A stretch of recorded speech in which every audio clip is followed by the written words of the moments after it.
Are you an in-person learner or a remote learner?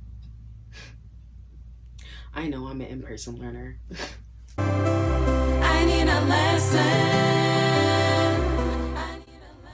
Hi, welcome back to another episode of Lessons Learned.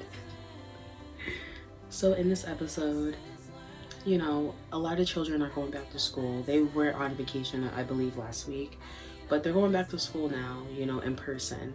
And that took a toll on a lot of children's, mental health and their abilities to learn. I know that would for me. I can't do remote learning. So I got a chance to talk with a music teacher named Cody, and he shares his insights on the things that he had to do to make his remote learning effective and also fun. Now, a lot of people probably don't know this about me, but I am a musician. I play piano and I also sing. I'm pretty new at singing, so I really like this episode because one, he is a music teacher, and two, he's bringing a negative-ish, however you look at it, situation into a positive situation, and we need that. I feel like we need that more in the community. We need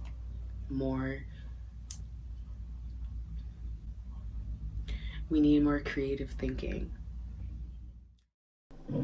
Hey Cody, how are you? I'm doing well, T. How about you? I'm good. So thank you for being on Lessons Learned. Thank you for having me. So first off, what made you want to be a music teacher? Well, I think it was because I was exposed to its life when I was younger. Because my dad's also a music teacher. He kind of he was never at one school building permanently. He had to go around all over the school district for the way he taught. But he said it was just it actually had its pluses to have things that way. But that's my first interactions with it, because it seems like it can be a very wholesome life, because he taught in the day, so it's a good 9 to 5, and it also left him the ability to still do performances and gigs, because he played for the Hartford Symphony as I think it was a contract player, as they call it. But yeah, so it's this nice kind of, you get to teach in the day and you're still able to make some side cash at night. And it's going. It does. So what instrument do you play again? Violin is my main instrument. Oh, nice. So, what's the steps you had to take while becoming a music teacher? Well, I think one of the first things that happened was we had to take pedagogy classes. Pretty much, how to teach, and just various kind of philosophy classes from other teachers and other stuff like that. One of the first things we actually learned was actually how to play the different instruments. So it didn't matter whether you were a string you wanted to major in strings as a teacher, or in choir, or in band. But if you were an instrumentalist, you had to learn how to play all the instruments. It didn't matter if you were a string player. I had to learn how to play all the brass, all the woodwinds, and all that kind of stuff. Almost passed out playing flute. Wow. And how long did that take, though, for you to So finish? it's every year it's split. So it's the first year was brass, and then the next year I believe was woodwinds, and then the year after that was either percussion. Yeah, I think it was percussion, and then strings was final, I believe. I can't remember. I think I might have gotten the order a little bit mixed up, but that's kind of how they did it. So it was first rotation I had to do, we're doing all the low brass, now we're going to do all the high brass. And pretty much it was actually just to look into notes about how to know. Pretty much just they weren't expecting you to be an expert, but to be at least very knowledgeable about it, so you can actually get somebody started. Okay. So that's what I remember was the first big part. And what was interesting about the school that I went to was the fact that we actually got into the classroom very early, because I've seen a lot of other institutions where they get into the classroom after the 4 years, and imagine working those 4 years and then to discover, man, this is not what I want to do. This isn't anything how I thought it was going to be like. So I feel that was an interesting thing. Was like, even from freshman year, we were getting experience inside of the classroom. So is obviously violin your favorite instrument to play or teach? Yeah. Yes, it is, and it's going to be the hardest one for me to teach too. Why hard? Because I'm at this point where everything is automatic that I have to retrain myself to remember what was done for when I didn't know how to do it so fluidly. You know what I mean? It's like everything that I know that has to be, like, proper playing technique, intonation, bow weight, bow control, like it just is at this point where it's a conscious decision. It's something that that you just do, and now I have to try and like remember what was it like before this became like involuntary. Like how do I describe doing this stroke to somebody who has never done this bow stroke before? I understand. It's pretty hard. And all the things that you take for granted, I was like, wait, oh yeah, this I forgot. This wasn't easy for me before. Yeah. But that's the best way to learn, like, for yourself too.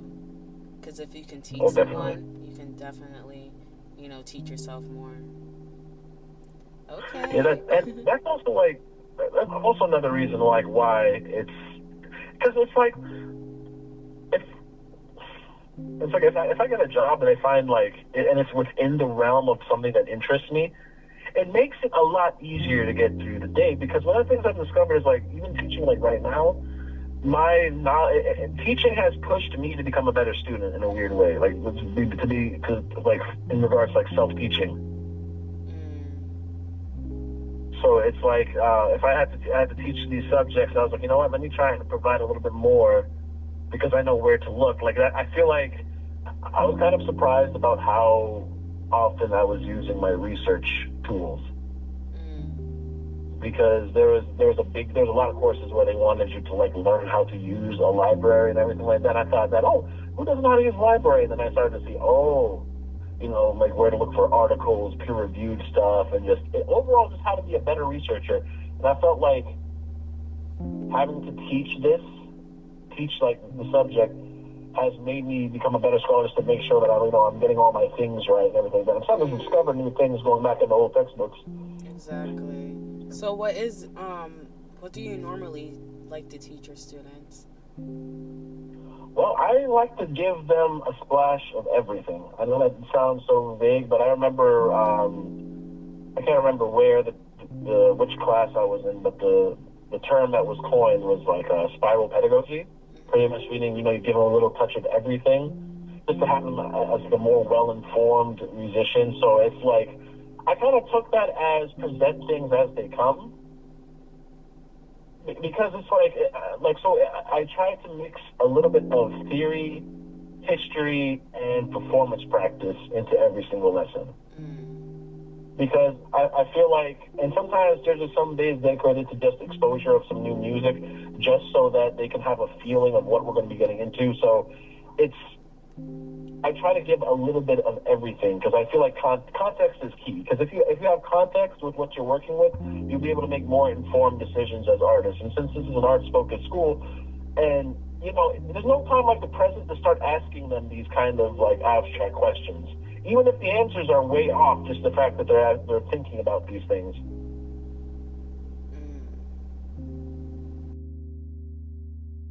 What are the most challenging things you face while you're a music teacher? Like, is it the parents, or is it the students not wanting to practice, or you trying to come up with a plan? Like, what's the most challenging thing?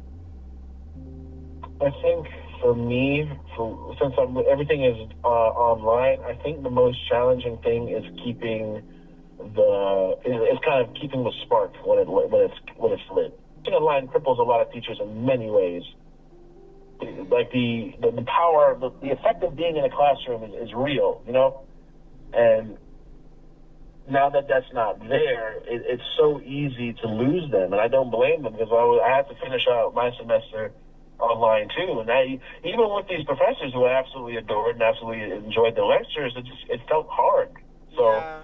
I was going to ask you about keeping what is it like, being a, music teacher while teaching on Zoom? Like, how are you catching students' attention? Like, what are the things that you're actually doing to keep, the class going? I think one of the things I tried to do was kind of like what they were telling us to do in the orientation for when school was starting back up. They were talking about structuring lessons around social emotional learning, and I always took that they, but pretty much what they were trying to say was a fancy way of just make sure they're okay. Try to find something. Try to make these lessons that could help cater to positive emotions during this very stressful and scary and upsetting and dreary time. So I feel like at first it felt like it was a funnel, but then again, until I kind of put the over my eyes to look and actually pointed me in a lot of great directions. So I think the hardest thing was just how do I make this an effective lesson while also adhering to the social needs of the students. So I've started to just kind of base my lessons off of stuff that I know that I like and that just basically a common interest because it's so funny because I remember the first time I entered into the call, I noticed like almost like half the class, if not like I'd say about 95% of the student class had some kind of anime background, like as their profile picture for the Zoom call, and I was like, oh, huh, okay. So I kind of took that. I was like, you know what, might as well just kind of, So I know that they like Naruto was like the main one I noticed amongst my kids. So basically, I just kind of did what the orientation said. It was just kind of get a scope and get a feel for what their interests are and try and see if you can build lessons around that. So I absolutely knew these kids absolutely love stuff from Japan and all that kind of stuff. So I said, it would be a really fun, unifying music lesson. I said, oh, I know what I'll do. I'll take a concept. Let's say like I was trying to teach them something about major or minor keys, just kind of test, because ear training is always a fun thing. Any kind of listening activity can do wonders without any kind of formal structure. You're like, oh, you need to tell me about this. Just having them listen. Pretty much what I would do is I'd incorporate some kind of well-known pieces and some pieces from black composers, kind of give them like a taste of what's to come without fully giving it to them right off the bat, just so that things start to sound familiar and names start to sound familiar. And then I throw a couple, basically musical examples. I could play a small snippet and have to say, oh, is it in the major key or minor key?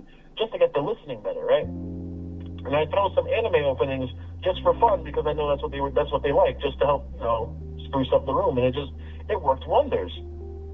So I just kind of thought that, let's just keep this, let's just try and build these things around the lessons. And so I wanted to do like a world music lesson where I want to talk about the different violins and strings around the world, just to kind of show it's kind of interesting, like how all these different places kind of came up with the same idea for a string instrument. So I showed them the violin out of Africa, I showed them the violin out of Asia, and also some of the instruments from Japan, which I know that they recognize, because there was a bunch of them that they always heard from the shows that they watched, but never knew what exactly they were. Exactly, and So I they're kind of did it. learning. Oh my god! I said exactly, and they're learning from that. They're learning more and more.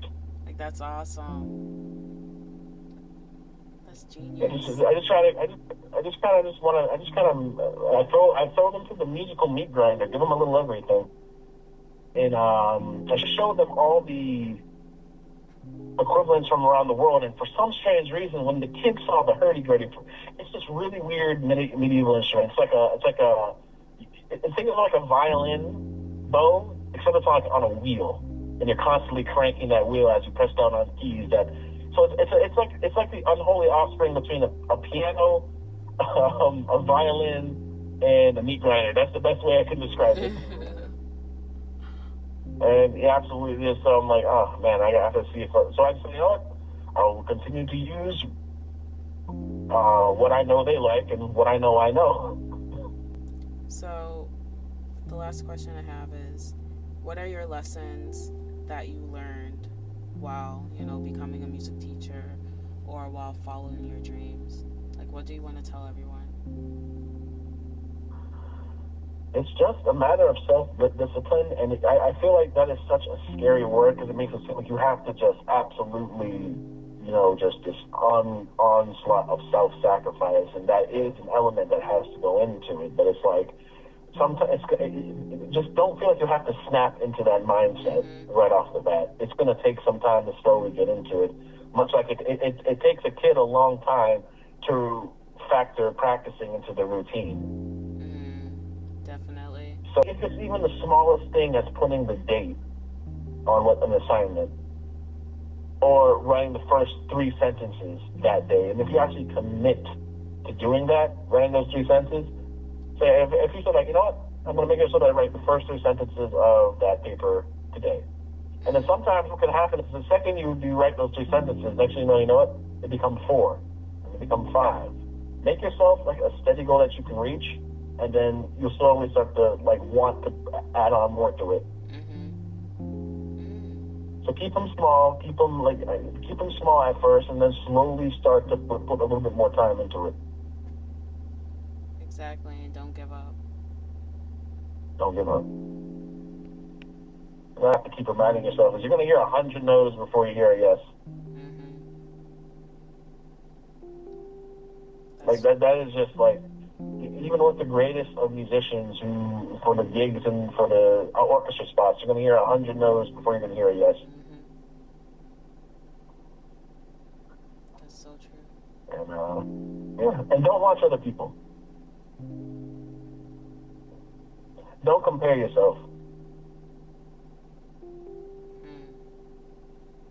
It's a cross between watch the competition but don't compare yourself. I know that's a weird thing to say.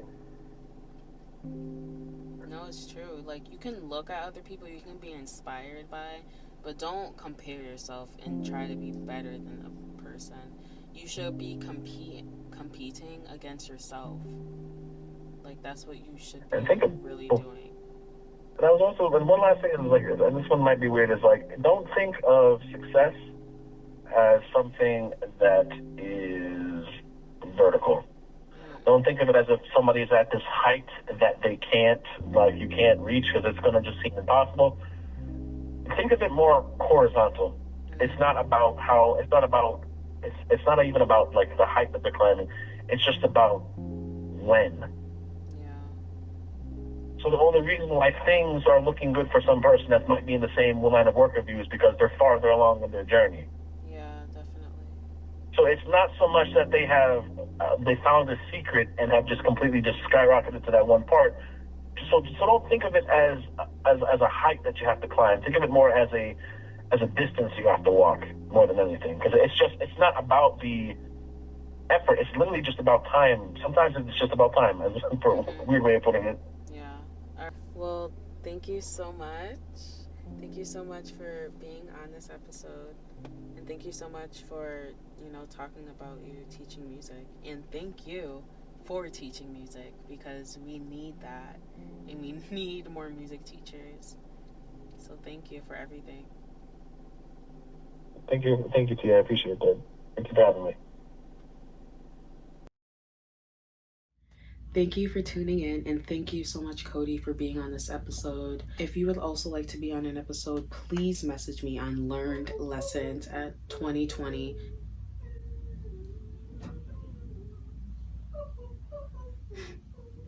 Please like and subscribe to my channel. And if you want to be on an episode, please message me on learnedlessons2020 at gmail.com.